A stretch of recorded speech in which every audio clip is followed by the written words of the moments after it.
Hello, everyone. Welcome to Word on the Street. And this is the Portland Business Journal Partnership Edition. I have partnered with PBJ for Q1 of 2026 to highlight some of the trends that my team and I are seeing in companies all over the nation, and particularly here on the West Coast. And so I'm going to start with our first edition, the first one out of the chute.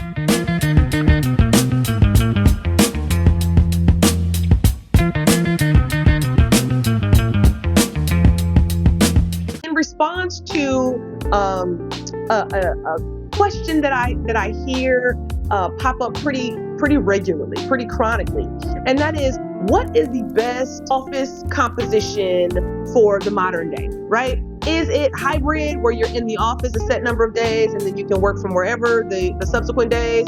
Is it fully remote, where you come in the office very, very seldomly? Or is it butts in seat, 8 hours, 9 hours, 10 hours a day, 5 days a week? And so for this Word on the Street, I'm going to tell you Workplace Change's stance on it based on what we are seeing in workplaces all across the United States of America. It may not be popular, but I'm going to tell you what I know is happening.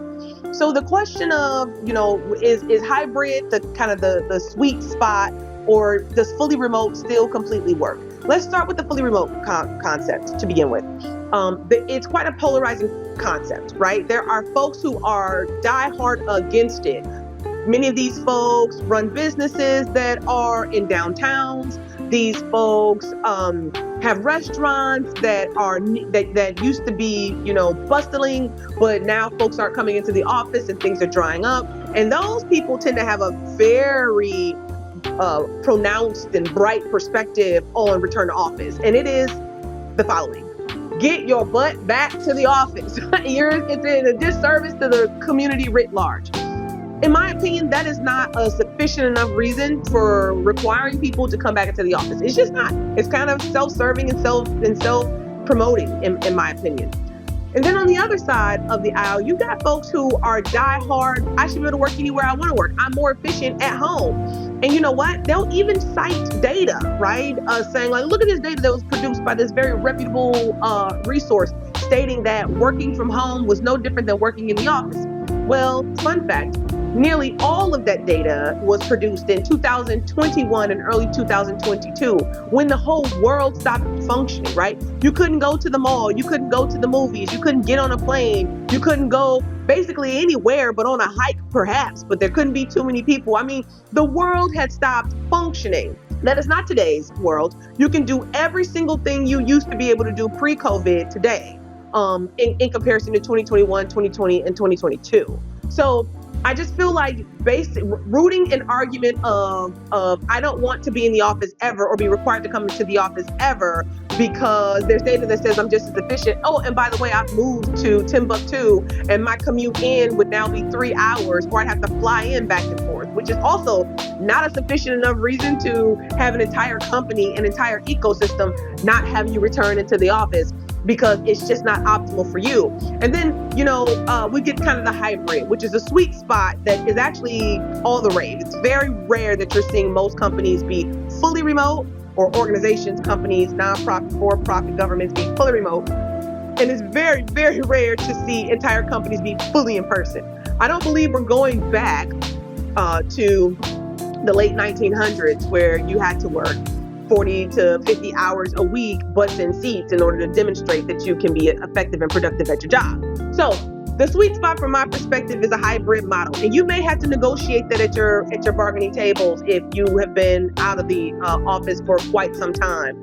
You may have to, kind of start with 2 days and then go to 3 days to give people enough time to get their muscle memory back up and running and adjust their lives. You may need to give folks some runway before they're expected to come back into the office. But in our work and workplace change, we have done return to offices for, probably between 40 and 50 companies across the U.S. So there is a way to do it effectively, and there are a lot of ways to do it very ineffectively. And in my article, I highlight all of the pros and the cons and the arguments that are out there, and the data supporting that, working fully remote actually has some very negative and unintended consequences that leads to a lack of trust, kind of a us versus them, really short routes with respect to relationships and conspiracies, and really hard to do change management because folks can just kind of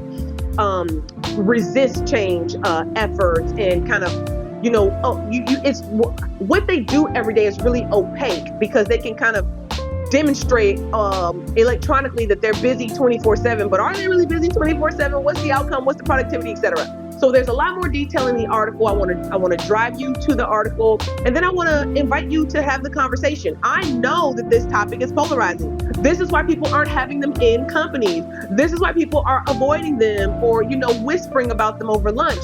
But it is high time we start to lead from the front and have the conversation of, is this working for us, right?